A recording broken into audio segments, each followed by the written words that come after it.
Modelo yung asawa, artistang si Heart Evangelista. International model pa ang dating. Paano yun haharap sa publiko yan?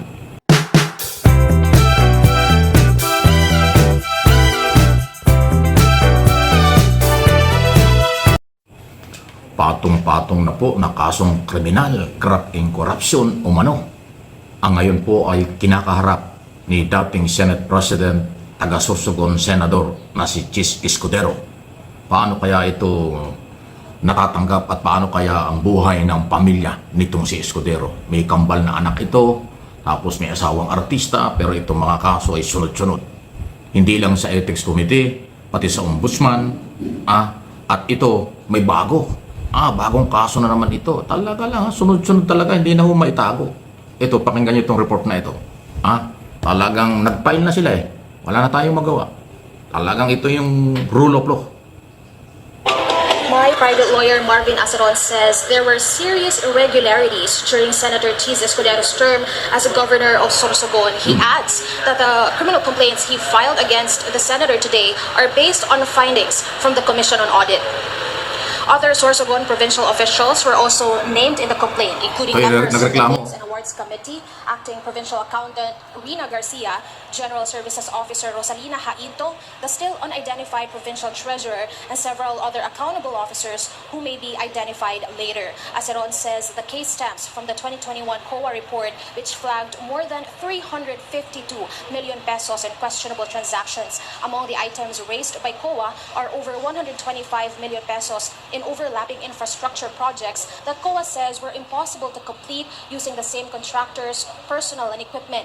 More than 15 million pesos in national government funds, including typhoon relief money that sat unused for years. Over 8 million pesos in janitorial and laundry contracts backed by questionable or allegedly falsified documents. 1.6 million pesos in tupad payouts with defective signatures and missing authorizations, and nearly 196 million pesos in property and equipment entries that COA says do not match reality, including assets that no longer exist.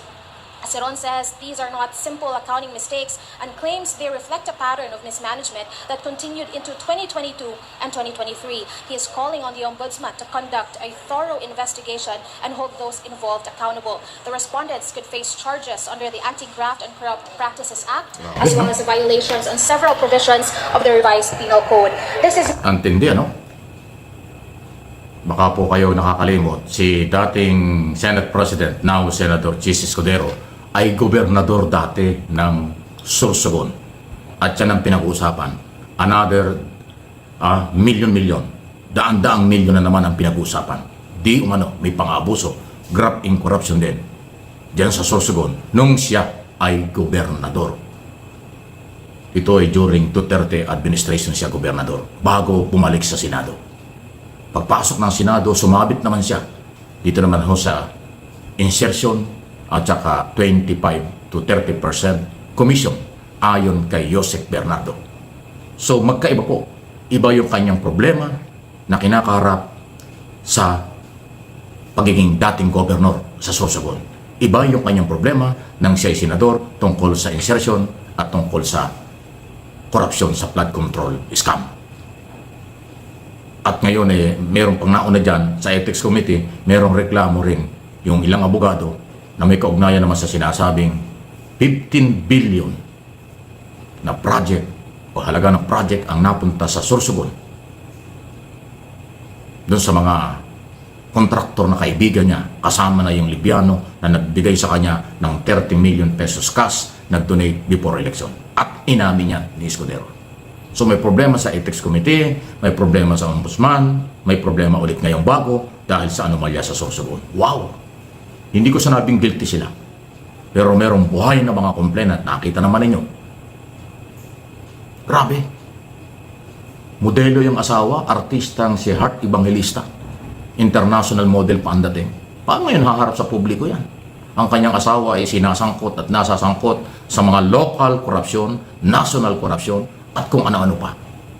Dating gobernador at ngayon senador, dating Senate President. Antindi. Hindi pa nga nakakabawi yung kanyang baluktot na paniniwala sa forthwith, kaagad-agad na trial tungkol dun sa impeachment ni Sara Duterte. lumalabas ngayon, sa aking opinion, kaya pala tinulugan ng forthwith na kautusan ng Supreme Court na mag-trial dahil pala malapit siya sa mga Duterte at ito pala ang dahilan. Kasi kung kanyang tinalakay ang impeachment laban kay Sara Duterte, baka hukayin ng oposisyon ang kanyang mga posibleng anomalya. So natakot siguro si Escudero. Pero ngayon, ang masakit, ito ngayong kasalukuyang gobyerno ang nag-expose ng kanyang mga katiwalian. At lumalabas, naglabasan ang mga complainant. Kasi ang sabi ng Pangulo, magsumbong sa Pangulo. Huwag kayong matakot. Ilabas nyo ang inyong mga ebidensya at nalalaman laban sa kahit na sinong government official. Kaya ngayon nagputukan na po. From Sorsogon, Bicol to national government, si Escudero ay kinasuhan at kakasuhan. Matindi po ang dating nito. Wow! Kung ating makikita nung nakaraang mga buwan sa kanyang halos every other day na pagharap sa media, ang tindi ng kanyang mga statement para bang napakatalino niya, napakagaling niya kung magsasagot, magsasalita, para bang tinalo niya ang lahat ng abogado kung magsasalita. Yun naman pala, ito ngayon, bigla siyang natahimik. Wala siyang press conference, wala siyang interview. Pinakahuling ginawa niya ay nung siya ay magtalumpati sa Senado kung saan nandun sa likod si Sara Duterte at kanyang inupakan si Speaker, dating Speaker Romualdez, na hindi daw siya natatakot, scripted daw ang ginagawa ni Romualdez. Ngayon, baliktad na. Napaliktad ang lahat. Pumutok ang lahat ng klaseng anomalya from local to national na siya ay nababanggit. So, Mr. Senator, magpaliwanag ka rito. Ngayon kung ayaw mong paliwanag sa media, karapatan mo yan. Harapin mo sa husgado kasi papunta sa korte yan. Yung Ethics Committee hindi gumagalaw dahil ba sa kaibigan mo yung chairman? JB Ejercito, gumalaw-galaw ka naman. Kahapon doon sa hearing, yung sundot mo, yung tanong mo, suntok sa buwan eh. Medyo aral-aral naman kayo mga senador sa mga public hearing. Nakakahiya yung inyong mga tanong eh. Parang hindi nyo alam ang issue. Yan kasi ang hirap sa mga senador na parang merong gustong bigyan ng proteksyon. Sasabit at mag-aalanganin talaga ang inyong mga tanong. Paalala lang mga senador, kahit congressman na kahit sino. Public hearing yan, live.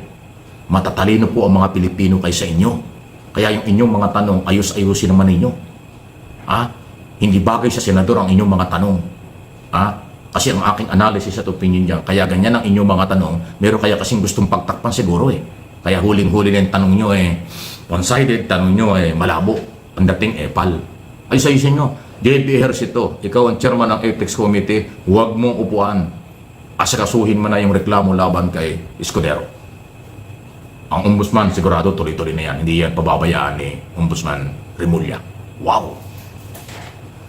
Paano kaya kayo nakakatulog dito? Again, hindi ko sinabing guilty kayo, pero katakot-takot, karumal-dumal, ang mga bintang sa inyo, paratang sa inyo, sumagot kayo sa tamang proseso.